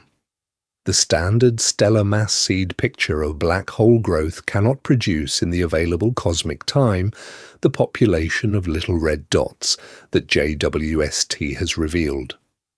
Some alternative formation mechanism is required, and direct collapse is the most natural candidate. Direct collapse as a theoretical concept has existed for decades. The idea is that in the very early universe, when the gas was still chemically primitive and the first stars had not yet formed, large clouds of pristine gas could collapse directly into black holes without going through a stellar stage. The required conditions are specific. The gas must be pristine with no significant heavy elements that would allow efficient cooling and fragmentation. The gas must have access to a sufficient mass reservoir, roughly 1 million solar masses or more, to produce a meaningful seed. The conditions for direct collapse may have been common in the very early universe. The first generations of stars had not yet produced the heavy elements that pollute later gas.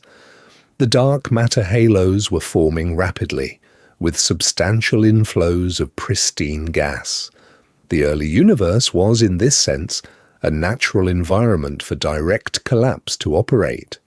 Theoretical estimates suggest that direct collapse black hole seeds with initial masses of 10,000 to 100,000 solar masses may have formed in significant numbers during the first few 100 million years after the Big Bang. The little red dots are, in this picture, the descendants of those direct collapse seeds. The seeds, once formed, immediately began accreting from the surrounding gas. Within tens or hundreds of millions of years, they grew to the masses we now observe in the little red dots. The black hole star phase, with the seed embedded in a vast gas envelope, may correspond to a specific subset of the growth history. The little red dots are the visible signature of this growth phase. The connection between the little red dots and the eventual fully grown supermassive black holes is, by every careful estimate, the natural completion of this picture. The little red dots after their growth phase become more conventional active galactic nuclei. The most massive examples become quasars like TON 618 at later cosmic epochs. The full evolutionary sequence from direct collapse seed to little red dot to mature quasar to quiescent supermassive black hole in a galactic nucleus is the modern picture of how the most massive black holes in the universe came to be. This picture is, by every honest estimate, not yet fully established. The connections between the different phases are still being worked out. The exact relationship between the little red dot phase and the final mature black hole is not known with certainty. The relative numbers of little red dots and later stage supermassive black holes do not match perfectly under all interpretations. The picture is plausible but partial, but the overall framework is compelling.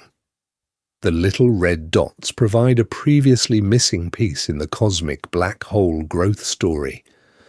Without the little red dots, the standard picture had no way to produce the most massive black holes we observe in the early universe within the available cosmic time. With the little red dots, an explanation becomes plausible. The direct collapse seeds growing through the little red dot phase can produce the observed supermassive black hole population on the appropriate timescales. But here's the thing most people don't realize about the connection. The connection is not just theoretical. It is being tested observationally. JWST and follow-up instruments are observing both the little red dots and the mature supermassive black holes at intermediate redshifts.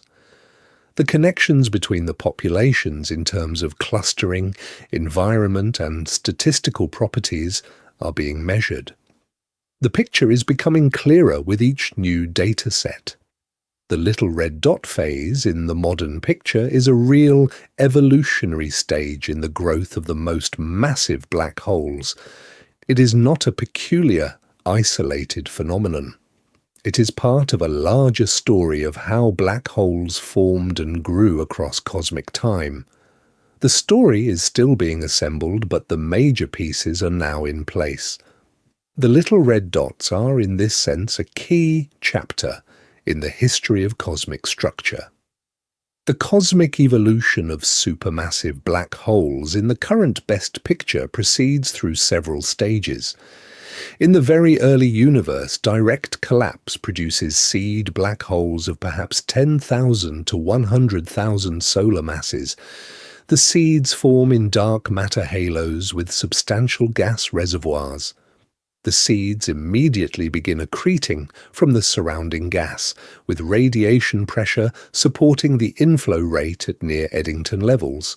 During the little red dot phase, lasting perhaps tens to hundreds of millions of years, the black hole grows rapidly. The envelope of gas around the central engine is sustained by the radiation pressure. The visible appearance is of a compact, red, dust-obscured object with broad emission lines. The mass grows from the initial seed value to perhaps 1 million to 1 billion solar masses. After the little red dot phase, the envelope is depleted. The black hole emerges as a more conventional active galactic nucleus, with visible accretion disk and broad line region, but without the surrounding envelope. The object now appears as a bright, unobscured quasar. This is the phase that we observe in objects like TON 618 and the bright quasars at redshifts of 2 to 7. Over many billions of years, the central black hole continues to grow through ongoing accretion and through mergers with the central black holes of other galaxies. The host galaxy also grows around the central black hole through star formation and through galaxy mergers. The eventual equilibrium between black hole mass and host galaxy mass, expressed in the m-sigma and m-bulge relations, is established during this later evolutionary phase. By the current cosmic epoch, the supermassive black holes are mostly quiescent. The largest examples, like the central black hole of M87 or the central black hole of the Milky Way, are no longer accreting at high rates. They are sitting in the centers of mature galaxies, with most of their growth phase behind them. The little red dots that we observe at high redshifts are, in this sense, the youthful versions of these now quiescent, supermassive black holes. The connection between the little red dot phase and the eventual mature black hole phase is, by every careful estimate, the natural completion of the cosmic black hole growth story. Let's talk about what the little red dot discovery means for our larger picture of how the cosmos assembled itself. The standard cosmological model with cold, dark matter, dark energy, and gradual hierarchical structure formation has been the dominant framework for understanding the universe since roughly the late 1990s. The model fits an enormous range of observations from the cosmic microwave background to the abundance of light elements to the large-scale distribution of galaxies. It is, by every careful estimate, one of the most successful scientific theories ever developed. But the model has, in recent years, started to show some tensions. The Hubble tension, the disagreement between the local and CMB-based measurements of the cosmic expansion rate, is the most famous example. The little red dots, with their unexpected population at early cosmic epochs, are another. Each tension represents a specific area where the model's predictions do not match observations to within the precision of the measurements. The little red dot tension is not a small effect. It is a population of thousands of objects that the standard model did not anticipate. The masses of the central black holes, the abundance of the objects, the host-galaxy mass ratios, all are far from what the standard models predicted. The tension is not just a slight excess, it is a qualitative mismatch between theory and observation, with the observation revealing structures that were not in the theoretical menu. The response of the cosmological community has been, by every careful estimate, measured but serious. The standard model has not been overturned. The basic framework, including dark matter, dark energy, and cosmic expansion, remains, but specific aspects of the model, particularly those related to the formation of the first structures, are being revised. Direct collapse, black hole stars, and other previously speculative mechanisms are being taken more seriously. The early universe is, in retrospect, a more dynamic and active place than the standard models had implied. The investigation continues. JWST will continue operating for years, producing more data. Future telescopes, including the Roman Space Telescope and the Extremely Large Telescope, will add complementary observations. The picture will become clearer. The tensions will either be resolved within the standard model with appropriate adjustments, or will require more fundamental revisions of the framework.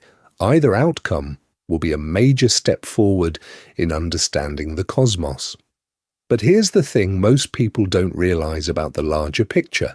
The little red dots are not the only major surprise from JWST. The telescope has, since its operations began in 2022, produced a steady stream of discoveries that have, in various ways, challenged or refined the standard cosmological model. Very massive early galaxies, unexpectedly bright early galaxies, unusual chemical compositions in early stars, disturbing patterns in the cosmic structure at high redshift. Each of these is a piece of the same larger picture of an early universe that is more dynamic and surprising than the pre-JWST model suggested. The cumulative effect of the JWST discoveries is, by every careful estimate, substantial. The pre-JWST picture of cosmic structure formation has been replaced by a richer, more complex picture, with multiple new mechanisms and multiple new questions. The little red dots are one of the most striking examples, but they are part of a broader pattern. JWST is, in this sense, doing what powerful new telescopes always do, revealing the universe to be more complicated than we had thought.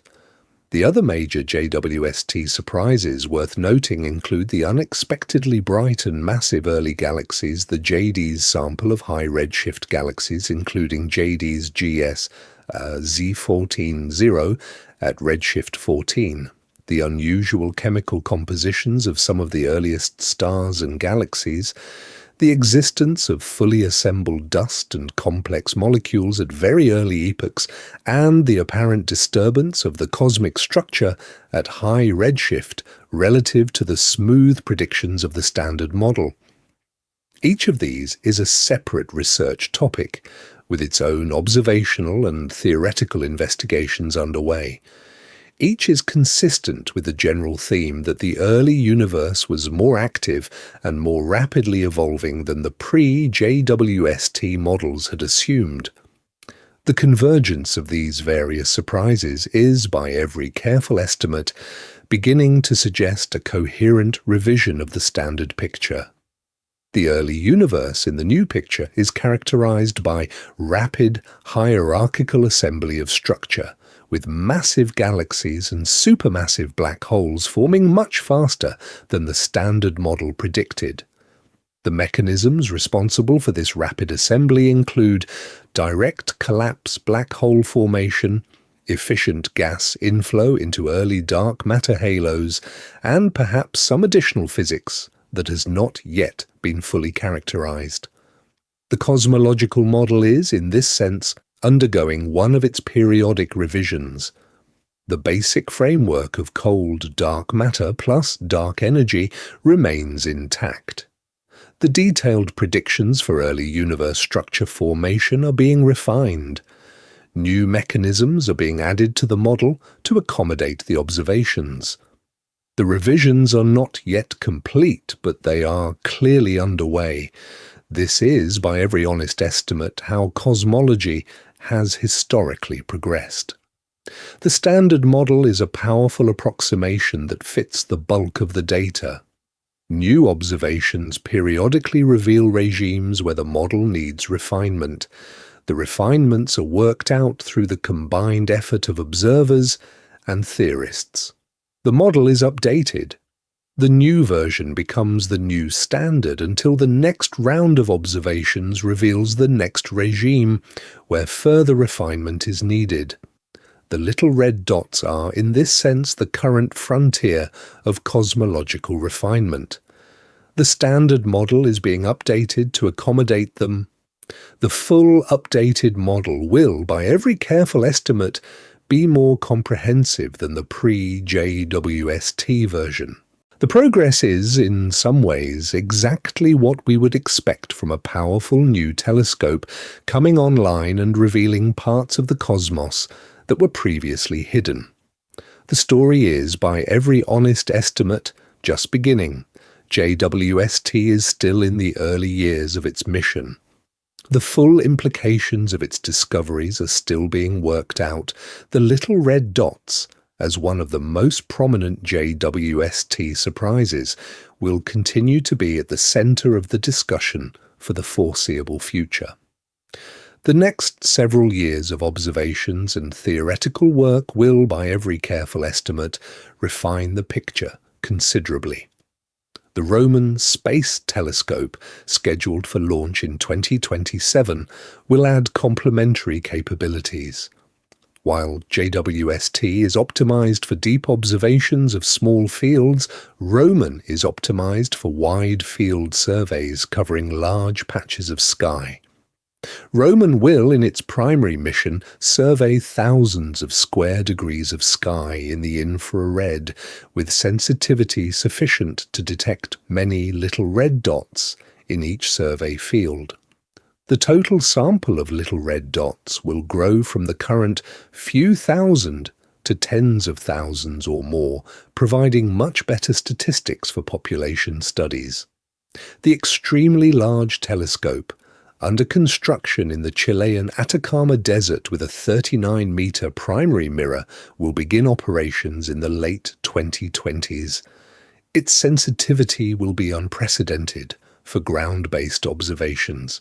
ELT will be able to obtain detailed spectra of little red dots with much higher signal-to-noise than JWST can provide, enabling precise measurements of the broad emission lines, the spectral continuum shape, and the chemical composition of the surrounding gas. The combination of JWST, Roman, and ELT, all operating simultaneously in the late 2020s and early 2030s, will produce a much more detailed picture of the little red dot population than is currently available. The mass measurements will be refined.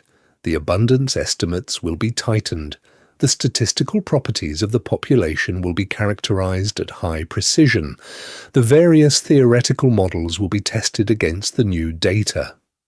By the end of the 2030s, the little red dots will, by every careful estimate, be one of the best characterized populations in extragalactic astronomy. The current open questions about formation, growth, and eventual evolution will have by then much sharper answers. The full picture of early supermassive black hole formation, including the role of direct collapse, the structure of black hole stars, and the connection to mature quasars, will be much more complete than it is today. For now, the little red dots stand as one of the most striking discoveries in modern cosmology.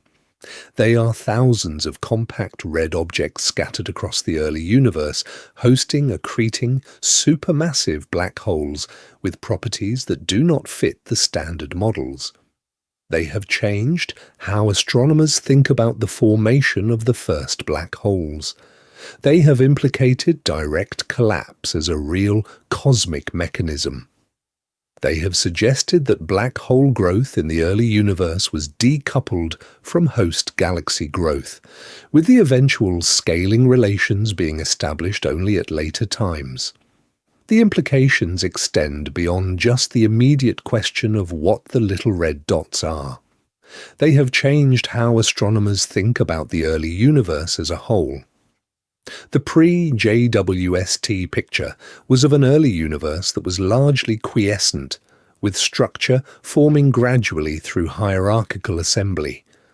The post-JWST picture, including the little red dot population and the various other surprises, is of an early universe that was much more active, with rapid black hole formation and rapid galaxy formation happening together in dense regions. The early universe in the new picture was not just a smaller, dimmer version of the present-day universe. It had its own distinctive character. Rapid black hole growth dominated the energetic activity in dense regions. Vast envelopes of pristine gas surrounded the rapidly growing seeds. The cosmic web was being assembled at high rates. The conditions for the formation of the largest structures we observe today were established within the first billion years after the Big Bang, much faster than the standard models had predicted. This realization has implications for our understanding of cosmic history as a whole. The most important features of the universe we live in, including the existence of supermassive black holes, the structure of galaxy clusters, and the distribution of dark matter, were largely shaped in the first billion years. The subsequent 13 billion years have been, in some sense, an extended consolidation phase, with the basic structures established early and the later evolution adjusting and refining what was already in place. The little red dots are, in this larger view, a window onto the formative period of cosmic structure. They are not just curious objects of academic interest, they are evidence of the processes by which the present-day universe came to have the structure it has. Understanding them is, in this sense, understanding a key chapter in cosmic history. The work continues. JWST will produce more observations. Theoretical models will be refined. The full picture of the little red dot phenomenon and its place in cosmic evolution will, by every careful estimate, develop substantially over the coming years. The next generation of astronomers will inherit a richer picture than the one we currently have. They will in turn contribute their own refinements, passing an even more developed picture to their successors. This is, in some sense, how cosmology has always progressed. The little red dots are our contribution to the long collaborative effort, and we are, all of us, the generation that has finally discovered them. Before JWST, the little red dots were unknown. The objects existed in the early universe, sending their light toward Earth across 13 billion years. The light arrived at Earth. It passed through the upper atmosphere. It was absorbed by the ground and the oceans and the trees. None of it reached the surface in a form that any human could detect. The infrared signature was below the sensitivity of any pre-JWST instrument. For tens of thousands of years, humans looked up at the night sky without knowing that thousands of little red dots were scattered across the early universe behind the stars they could see. The constellations were familiar. The bright stars were named. The patterns of the night sky were the same for every generation. But the deeper cosmic background, including the little red dot population, was completely hidden. The Hubble Space Telescope, launched in 1990, opened up the early universe to detailed observation for the first time. Hubble could detect galaxies at high redshift, including some of the most distant galaxies known. The Hubble Deep Field and Hubble Ultra Deep Field images revealed thousands of galaxies in small patches of sky, demonstrating the richness of the early cosmos. But Hubble's sensitivity in the infrared was limited, and the little red dots, with their preference for longer wavelengths, were mostly below the detection threshold. Spitzer Space Telescope, launched in 2003, was the dedicated infrared mission for many years. Spitzer detected dust-obscured galaxies and active galactic nuclei at moderate redshifts. But Spitzer's mirror was small, and its sensitivity to the very faint little red dot population was insufficient. Some of the brighter little red dots may have been detected in Spitzer data, but they were not recognized as a distinct population until JWST provided the deeper, sharper view. JWST is, in this sense, the first instrument capable of revealing the little red dots as a population. The combination of mirror size, infrared sensitivity, and angular resolution is exactly what was needed. Earlier infrared telescopes were sensitive, but had small mirrors. Earlier large telescopes were ground-based and limited by atmospheric absorption. JWST's combination of space-based location, large mirror, and infrared optimization is unique. The little red dots are, in some sense, exactly the population that JWST was designed to find, even though the specific population was not anticipated in the original mission planning. JWST, with its specifically designed infrared capabilities and its position above the atmosphere, finally collected the light. The data appeared on Earth-based computer screens. Astronomers analyzed the data. The little red dots were found. The discovery in this sense was not made by a single person. It was made by JWST and by the international team of astronomers who built and operate the telescope, and by the broader astronomical community that has been working to interpret the data. The decades of work that went into JWST itself are worth pausing on. The mission was first proposed in the late 1980s, originally called the Next Generation Space Telescope.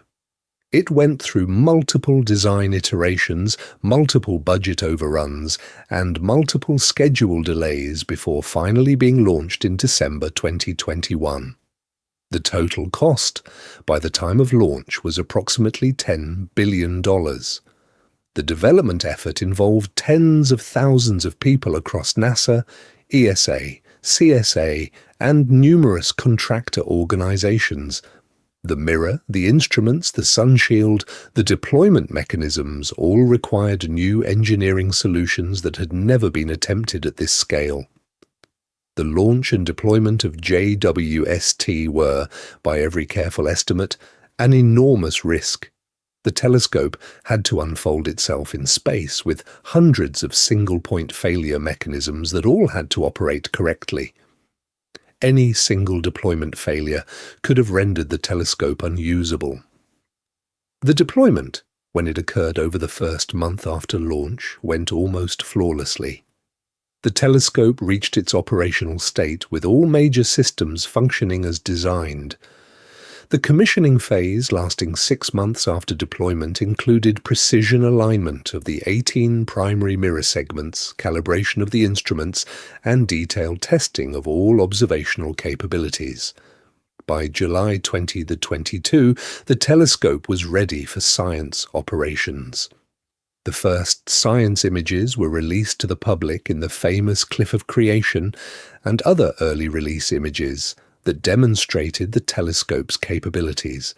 Within months of beginning science operations, JWST was producing discoveries. The little red dots were among the early findings. The very massive early galaxies were another. The high redshift quasar surveys produced their own set of surprises. The pace of discovery throughout 2022 and into 2023 was extraordinary by historical standards for a single telescope. The fact that the little red dots were among the first major JWST discoveries is, in some ways, a testament to the precision with which the telescope was designed. The mission planners had specifically built a telescope optimized for finding faint infrared objects at high redshift. The little red dots are exactly that kind of object. The match between the mission goals and the actual discoveries is, by every careful estimate, a vindication of the long development effort. The discovery is one of those that, in retrospect, illustrates how powerful the right instrument at the right time can be. JWST was designed over decades specifically to look at the early universe in infrared light. The little red dots are exactly the kind of object that JWST was designed to find. The match between instrument capabilities and the objects discovered is, by every careful estimate, a tribute to the foresight of the JWST mission planners. They built a telescope that could find what the universe contained, even when the specific contents were not anticipated in advance.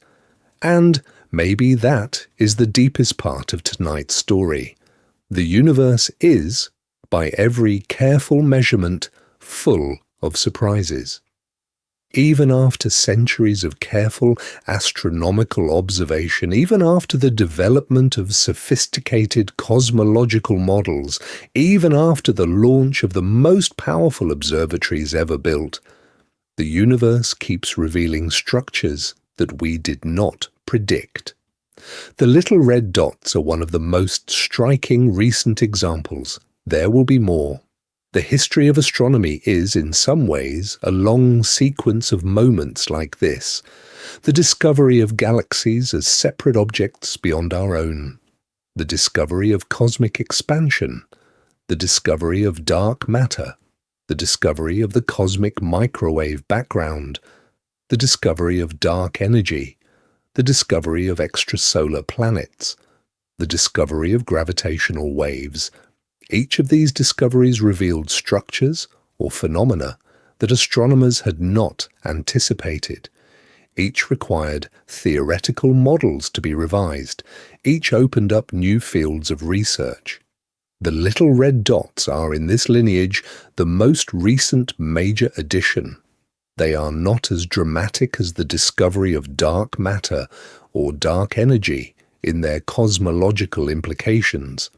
But they are striking in their own right, and they have, in the past 3 years, become one of the most actively studied populations in extragalactic astronomy. They will, by every careful estimate, continue to be central to discussions of early cosmic structure for many years to come. The pattern of major discoveries suggests that the future will, in turn, bring its own surprises. Each new generation of telescopes will reveal phenomena that the current generation does not anticipate.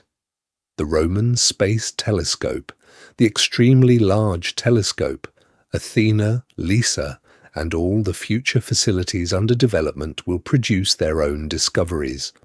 Some of those discoveries may, like the little red dots, require revisions of the standard cosmological picture.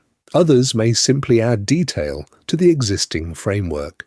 All of them will contribute to the ongoing multi-generational project of understanding the universe. We are, in this sense, in the middle of an unfinished story. Our generation has made significant contributions. We have discovered the little red dots. We have built JWST. We have begun to characterize the early universe in detail. But the story is far from complete. Future generations will continue the work, adding their own discoveries, refining their own understanding. The cosmos is, by every honest description, an inexhaustible source of new questions. Every discovery opens up new mysteries. Every answer reveals new questions. The work of cosmology is, in this sense, never finished. Each generation of astronomers contributes its piece, and the picture keeps growing in richness and detail. The little red dots are our generation's contribution. The next generation will, by every careful estimate, find their own equivalent discoveries in regions of the cosmos that we have not yet thought to look. This is, in some sense, what makes cosmology worth doing. The cosmos is not a finite puzzle that can be solved and set aside. It is an ongoing mystery, with each new instrument revealing new aspects, with each new theoretical model addressing new questions, with each new generation of researchers adding their own contributions to a multi-generational effort. The little red dot discovery is one moment in this long effort. There will be many more such moments in the future. Each one will, in its own way, add to our understanding of the universe we live in. Each new instrument, each new survey, each new analysis adds another layer to the picture. The picture is never complete. The picture is always being refined. The universe is, in this sense, an inexhaustible source of new discoveries. We have been looking at it for a few thousand years. We have built powerful instruments to study it. We have developed careful theoretical frameworks to understand what we see. And the universe keeps showing us things we did not expect. The little red dots are, in this sense, a reminder that the cosmos is larger and stranger than our models suggest.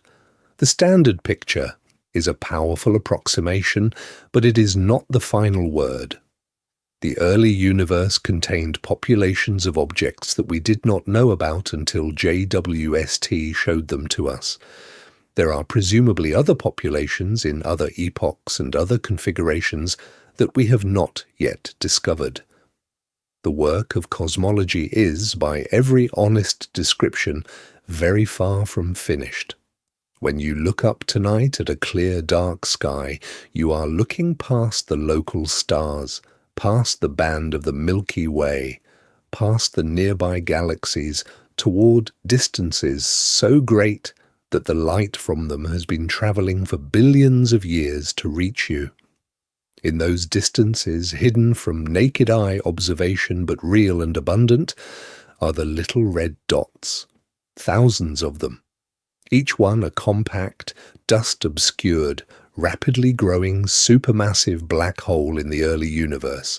Each one a chapter in the cosmic story of how the larger structures we observe today came to be. You cannot see them. No human eye can see them.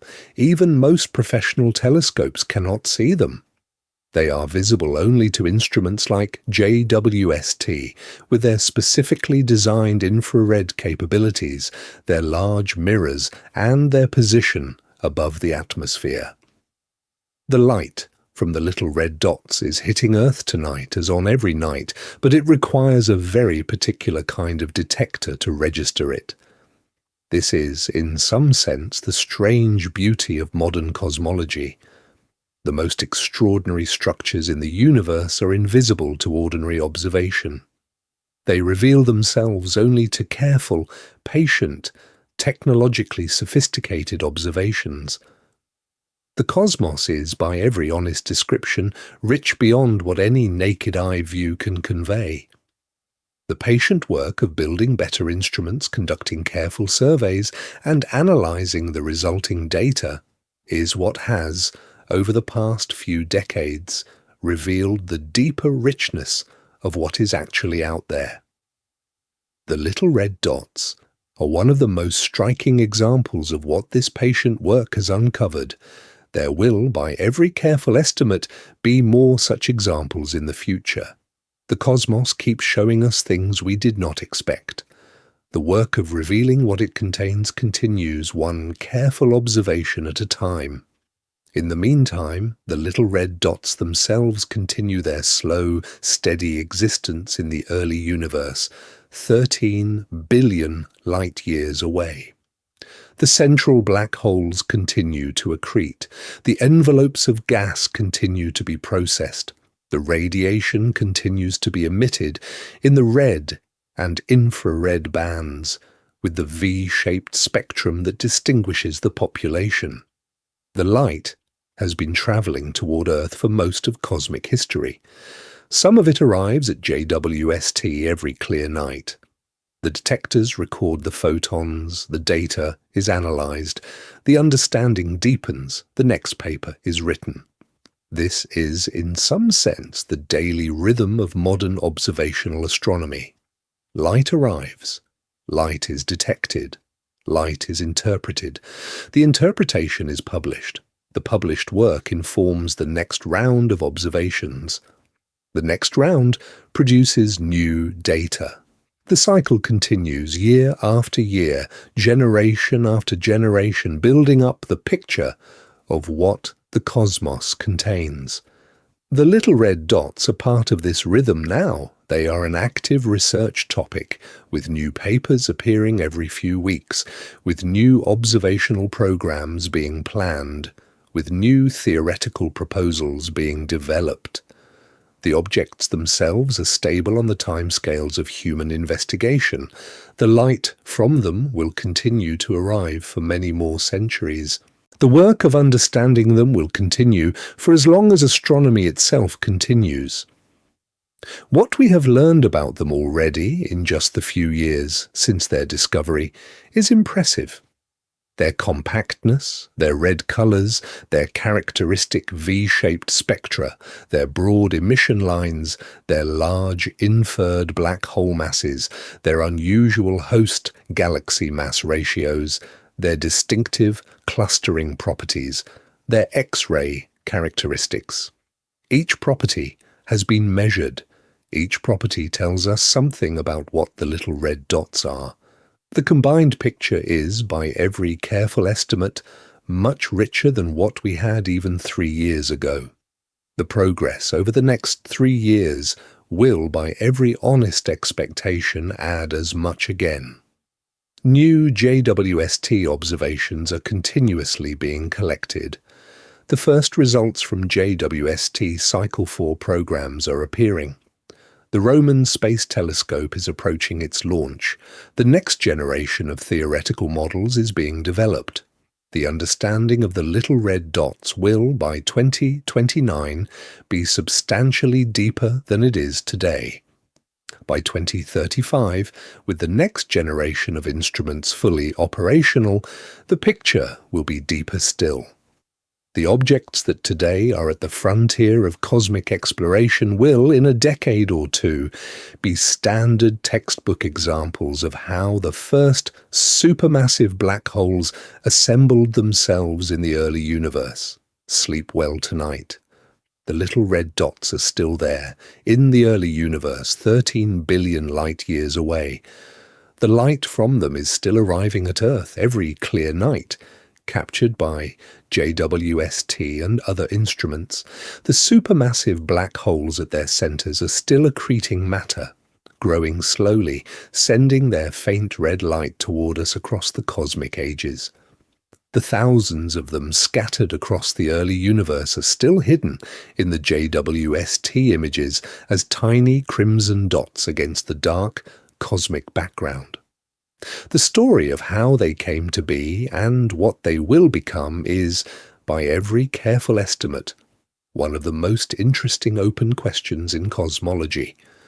Good night, and may your dreams reach toward the strange red lights at the edge of our cosmic horizon, thousands of them scattered across the early universe, hidden in plain sight in the JWST data, each one a young, supermassive black hole growing rapidly inside its envelope of pristine gas, each one a chapter in the cosmic story of how the largest structures in the universe first began to grow, telling their slow, ancient story to the small blue planet 13 billion light-years away, where we have, finally, after centuries of patient astronomical work, learned to listen.